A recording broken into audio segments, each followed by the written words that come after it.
Tudo começou numa pacata cidade do interior, onde Dona Gertrudes, uma senhora aposentada e entediada, decidiu que precisava de um novo passatempo. Após assistir a um documentário sobre taxidermia na TV a cabo, ela pensou: por que não criar bebês de pano que parecem reais? Já não aguento mais empalhar gatos, isto já está fora de moda. Munida de retalhos, agulhas e uma boa dose de criatividade questionável, Dona Gertrudes deu vida ao primeiro bebê reborn da região. O problema é que o bebê parecia mais uma mistura de ET com repolho. Mas, como dizem, gosto não se discute. O negócio começa a esquentar, mas você nem imagina o que está por vir. A vizinhança já sabia. Gertrudes não batia bem desde que tentou fazer amizade com seu aspirador de pó, jurando que ele respondia em francês. Mas o ápice veio após uma consulta com o Dr. Neurivaldo, um psiquiatra alternativo que trocava receitas de Rivotril por conselhos baseados em horóscopo maia. Você precisa preencher esse vazio, Dona Gertrudes, disse ele, coçando a barba e consultando um pêndulo. Arranje um bebê. Ela gritava: ele nasceu com 48 centímetros, 2,7 quilos e cheiro de plástico novo. Foi com esse grito esganiçado que Dona Gertrudes irrompeu pela feira de artesanato de Piraporinha do Norte, arrastando um carrinho de bebê rosa-choque decorado com lantejoulas e fitas do divino. O detalhe, ela tinha 74 anos, um histórico psiquiátrico digno de tese de mestrado e nenhuma relação recente com um útero funcional. Como os hormônios já haviam tirado férias definitivas há décadas e não tendo gostado do primeiro rebornzinho fito à mão, então achou a solução numa loja online chamada Filho sob Encomenda. Escolheu um modelo chamado Real Touch Supreme, um bebê reborn que vinha com certificado de nascimento, manual de instruções e, pasmem, certidão de batismo opcional. Desde aquele dia, a cidade não teve mais paz. Gertrudes desfilava com o filho embrulhado em mantas e dava entrevistas para rádios locais, jurando que ele era fruto de uma inseminação espiritual com um ex-namorado morto em 1973. Dona Gertrudes, agora autoproclamada mãe solo madura de um anjo renascido, começou a fazer o que toda celebridade local faria: criar uma conta no Instagram. @maternidade da ternura sintética nasceu com uma bio que dizia: mãe por vocação, amor além da carne, bem-vindos à jornada de Ezequiel Reborn Miguel, meu milagrinho sintético. A notícia se espalhou como fofoca em salão de beleza. Logo, outras senhoras da cidade quiseram seus próprios bebês. A coisa ficou tão séria que organizaram o primeiro chá de bebê reborn, onde as convidadas traziam fraldas e mamadeiras para bonecos que nem sequer tinham sistema digestivo. Enquanto isso, nas grandes cidades, influenciadores digitais viram uma oportunidade de ouro. Começaram a postar vídeos dando banho, trocando fraldas e até ensinando os bebês reborn a falar. Claro, os bebês continuavam mudos, mas isso não impediu que os vídeos tivessem milhões de visualizações. O ápice da loucura aconteceu quando uma famosa celebridade resolveu adotar um bebê reborn e levá-lo para passear no shopping. As pessoas se aglomeravam para ver o bebê e a celebridade, sempre atenta às tendências, lançou uma linha de roupas para bebês reborn. O detalhe, as roupas custavam mais caro que as de bebês de verdade. E assim, de um vazio peculiar de Dona Gertrudes, nasceu uma indústria milionária. Hoje temos feiras, workshops e até terapeutas especializados em bebês reborn. Quem diria que bonecos de pano poderiam causar tanto alvoroço? A cidade não teve mais paz. Gertrudes desfilava com o filho embrulhado em mantas e dava entrevistas para rádios locais, jurando que ele era fruto de uma inseminação espiritual com um ex-namorado morto em 1973. Degringolaram de vez. A cada postagem de Gertrudes, fosse trocando a fralda do boneco ou amamentando com uma mamadeira cheia de Yakult, surgiam centenas de curtidas. Mas não eram só curiosos, eram seguidores genuinamente tocados. A legenda, hoje meu filho fez cocô imaginário, gerou comoção. Comentários como isso é tão inspirador e queria ter a mesma coragem pipocavam como milho em óleo fervente. Mas o colapso da racionalidade humana veio quando um canal de TV matinal, desses que misturam culinária com exorcismo, exibiu um especial. Reborns, o novo elo da humanidade com o divino. Foi o suficiente para a febre pegar fogo. Lojas de brinquedos viraram maternidades improvisadas, influencers faziam chá revelação com purpurina e efeito especial, e colégios aceitaram matrícula de bebês reborn sob o pretexto de inclusão de novas formas de afeto. Influencers do submundo digital farejaram a tendência como urubus famintos sobre cadáver quente. Veio Cleuzinha Lifestyle, especialista em vibrações positivas e sucos detox para pets, que adotou 3 reborns de uma vez e criou o quadro Diário de Mãe Vegana de Bonecos.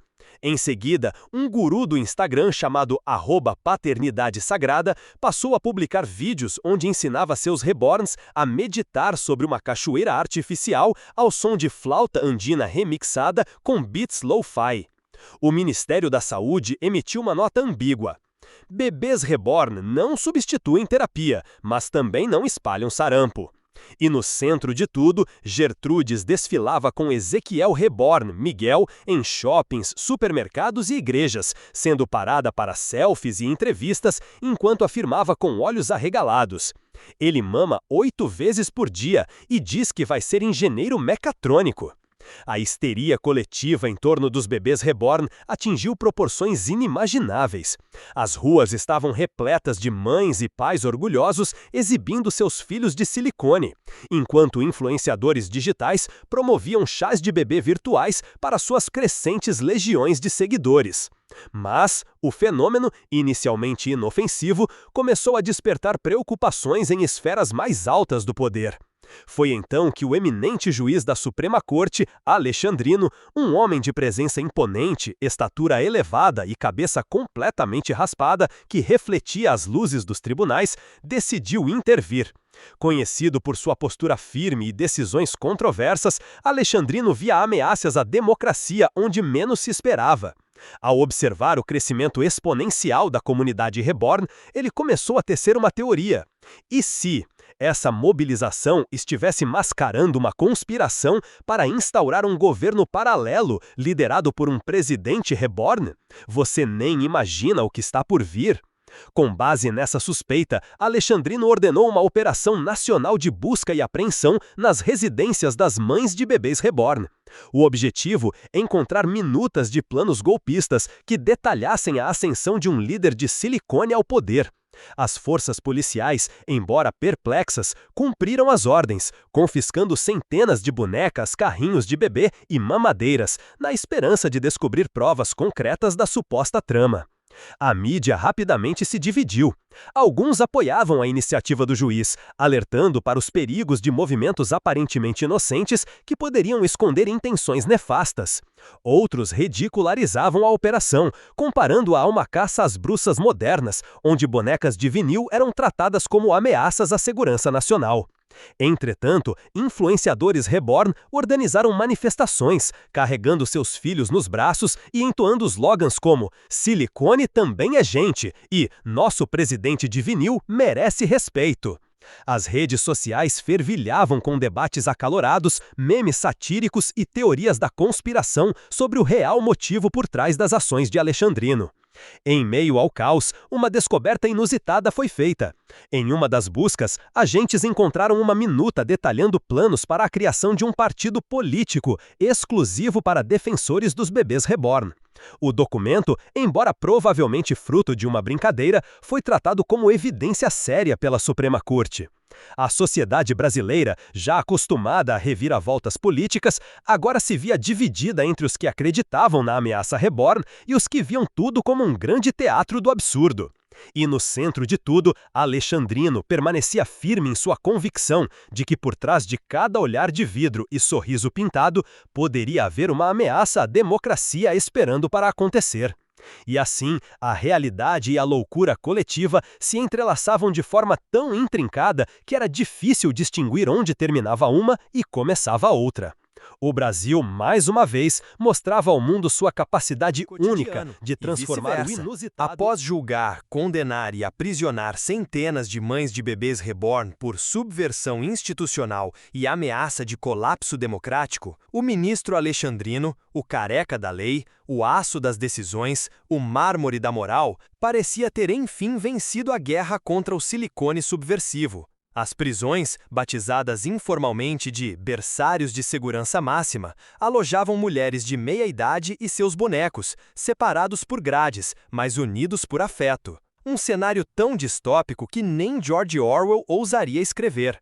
Mas a alma humana é uma caixinha de surpresas. Certa noite, ao vasculhar uma das provas arquivadas no processo, Reborn versus Estado Brasileiro, Alexandrino se deparou com um boneco, não qualquer um, mas o pequeno Ezequiel Reborn Miguel, o primeiro Reborn de Gertrudes. Ele fora mantido como prova viva do crime, armazenado friamente no Arquivo Nacional, numa caixa etiquetada como periculosidade alta, risco de manipulação emocional. Movido por impulso, Alexandrino levou Ezequiel para casa, primeiro por curiosidade, depois por solidão. Sem perceber, passou a conversar com ele, a tomar café juntos, a conversar com ele sobre o processo, a deixá-lo em cadeirinhas de audiência pública. Em poucas semanas, já com ele no tribunal, Alexandrino começou a levá-lo ao plenário, não como prova, mas como acompanhante. Chamava-o carinhosamente de meu herdeirinho constitucional. A mídia, claro, enlouqueceu. E o povo, o povo, se apaixonou novamente pela causa Reborn. A hashtag #AlexPapito viralizou. Pessoas iam ao STF para pedir autógrafos do bebê. Alexandrino, então, deu um pronunciamento histórico. Senhoras e senhores, eu errei. O silicone venceu meu coração. O Estado precisa se curvar à força do afeto, mesmo que fabricado na China. Que venham os bebês, mas com CPF, por favor. Foi o suficiente para reacender o movimento. Mas havia um problema. O presidente Ulalala, o primeiro presidente reborn da história, tinha uma chance para retornar ao poder, prometendo universalização da mamadeira, gratuidade de berçários para adultos, Bolsa Bebê Reborn e toque de recolher às 19 horas. Temendo que o Brasil se transformasse definitivamente na República do Berço, Alexandrino resolveu apoiar um candidato que acabava de se tornar novamente elegível, Tantanaro, ex-capitão do Exército, patriota inflamado, ex-jogador de paintball e autor da autobiografia Cacetete Moral, Como Manter a Ordem com Estilo. Tantanaro subiu nas pesquisas como um foguete. Seu slogan, ordem, progresso e nada de boneco no Planalto. Ganhou no segundo turno com 74% dos votos e prometeu restaurar a sanidade nacional. E no seu primeiro ato como presidente, indulto geral a todas as mães reborn, que retornem aos seus lares com seus filhos de silicone e sejam felizes. O Brasil precisa mais de amor do que de lógica, mas um amor real e não reborn. Foi ovacionado. Gertrudes, por sua vez, recusou o convite para ser ministra da família, alegando que precisava de tempo para se reencontrar espiritualmente. Optou por algo mais discreto. Fundou a ONG Colinho do Bem, que oferece abrigo e leite morno para bonecos abandonados pelas ruas do país. Nesse momento, surgiu rumores que os bebês estariam sendo fabricados com silicone reciclado, agora da onda de retirada de mamas. Mas essa é outra história. Se você gostou dessa história, se inscreva no canal, curta, comente e compartilhe. Assim você ajuda o canal a continuar produzindo conteúdos como este. Até a nossa próxima história do mundo absurdo.